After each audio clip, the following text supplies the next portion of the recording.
The first point I would make is that the Bible consistently tells us that God does not intend us to live in same-sex relations. That's in the Old Testament, that's in the New Testament. Marriage. Democrats generally support same-sex marriage, although Democrats remain largely divided on the issue. Republicans support the constitutional amendment to ban same-sex marriage. They strongly support civil unions between a man and a woman.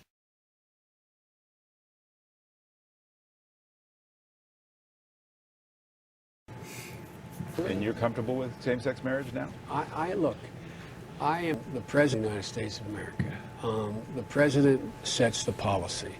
I am absolutely comfortable with the fact that men marrying men, women marrying women, and heterosexual men and women marrying women are entitled to the same exact rights, all the civil liberties. And quite frankly, I don't see much of a distinction beyond that. We still have a long way to go, but we will get there. My expectation is that when you look back on these years, you will see a time in which we put a stop to discrimination against gays and lesbians. You will see a time in which we as a nation finally recognize relationships between two men or two women as just as real and admirable as relationships between a man and a woman. You will see a nation that's valuing and cherishing these families as we build a more perfect union, where no matter what you look like or where you come from or who you love, you can dream big dreams. Former Secretary of State Hillary Clinton, a potential 2016 presidential candidate, says she backs marriage rights for gay Americans. In a video for the gay rights advocacy group Human Rights Campaign, Clinton says she supports gay marriage personally and as a matter of policy and law. LGBT Americans are our colleagues, our teachers, our soldiers, our friends, our loved ones. And they are full and equal citizens and deserve the rights of citizenship. That includes marriage. That's why I support marriage for lesbian and gay couples. Earlier this month, Clinton's husband, former President Bill Clinton, also addressed the issue, saying the 1996 law he signed defining marriage as between a man and a woman was unconstitutional and should be overturned.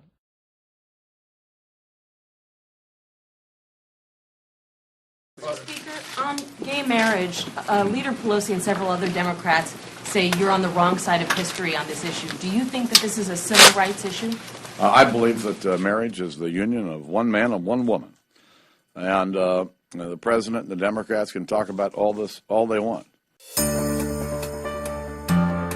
When the mayor of a city chooses twice to march in a parade celebrating gay pride, that's a statement, and it's not a statement I agree with.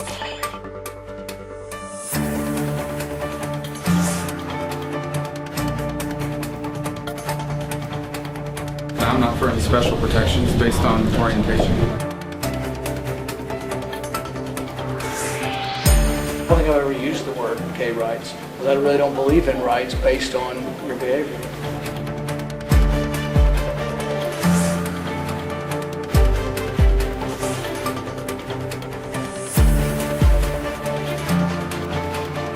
Our heart weeps for the damage to traditional marriage.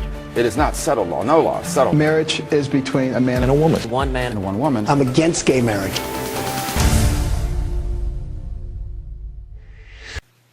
David, to the conventions, there's a story that's breaking, actually, that you broke on specific Democratic caucuses reciting the Pledge of Allegiance at the virtual convention, leaving out the words "under God." Let's take a listen. Please join me in the Pledge of Allegiance.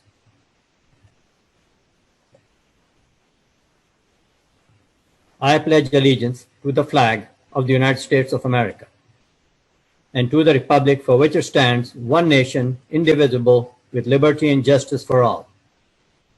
I pledge allegiance to the flag of the United States of America and to the republic for which it stands, one nation, indivisible, with liberty and justice for all. Affairs Caucus, a meeting that the DNC was holding this week. They left the words under God out, as you just heard. Also, the LGBT caucus, that's what they call themselves at the DNC, also left the words under God out. The chair will lead the House in the Pledge of Allegiance. I pledge allegiance to the flag of the United States of America and to the republic for which it stands, one nation, indivisible, with liberty and justice for all. Rick in Lorain, Ohio, Democrat. Hi, Rick. How you doing tonight? I'm a lifelong Democrat. I'm from Lorain, Ohio, which is a Democrat city in Ohio. And I just want to say, after watching the convention tonight on TV, on C-SPAN here, I am definitely changing my vote to Republican. And I'll tell you what, they just put the Democratic Party to shame. I'm going to follow the Republican Party now. But why? What was it that convinced you about tonight?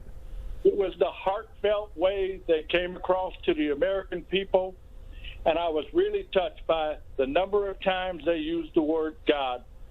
They put God into everything, and the people on the Democratic side on their convention act like they were pushing God right out of it. During the Democrat convention, the words "under God" were removed from the Pledge of Allegiance.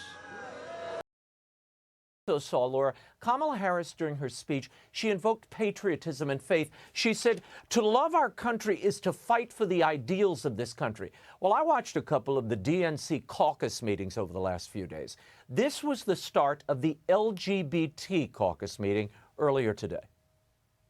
If you don't have a flag, I have flags here. I pledge allegiance to the flag of the United States of America and to the republic for which it stands, one nation, indivisible, with liberty and justice for all. I think they left something out there, Laura, but surely the Muslim caucus event wouldn't exclude under God from the pledge, right? I pledge allegiance to the flag of the United States of America and to the republic for which it stands, one nation, indivisible, with liberty and justice for all. Laura, I don't know how they imagined that this is going to win over people of faith. I mean, you know, we saw all these plays for people of faith today. Tomorrow we're going to bring you even more of their interfaith council. This may appeal to secular voters. People of faith, evangelicals and Catholics, run when they hear this kind of thing. Well, it's the kind of stuff also that's in these pre-big speech events where you really find out what's going on in the party. And I think no one's watching these things. You are, thank you, because I'm not. Oh, thanks but nobody's a lot. watching this stuff. But when you watch, that's the nitty-gritty of radicalism. And you really get a taste of what your kids are going to be taught, what the Justice Department's going to be doing, what judges are going to be picked upon, their credentials and their viewpoints. Yeah. That's going to govern, not, we're all going to come together and kumbaya along the Constitution Museum. Okay, that's not what it's going to be. Well, beyond the happy talk, beyond the flag waving and Joe Biden makes phone calls to people he meets on elevators or on Amtrak, we're left with this. You're left with this. What are the activists in the party, the people driving momentum and collecting voters? What do they believe? This is what they believe. And we'll bring you more of it in the days ahead, Laura. All right, Raymond, look forward to it. Thanks so much.